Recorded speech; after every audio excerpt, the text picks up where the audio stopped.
premier province of great opportunities, sustained economic growth, experienced life at its best. Ito ang nais marating na estado ng Pangasinan sa taong 2031. 5 taon bago ang taong yan, tila kapansin-pansin na raw ang pagbabago. Sinimulan yan sa pagtatatag ng matibay na health system sa probinsya.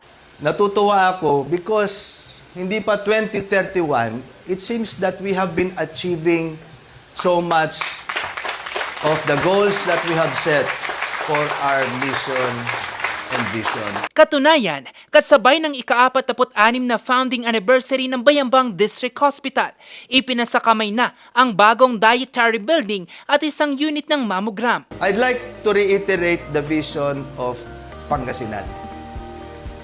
By 2031, we are a first-class province. Pangasinan is a very rich province. Yung mga statements na yan, hindi po bola. Talagang plenano natin yan.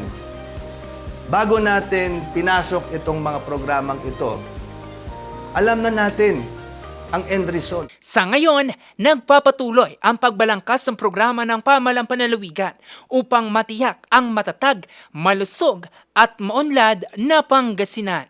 Jose Robert Inventor, RNG News.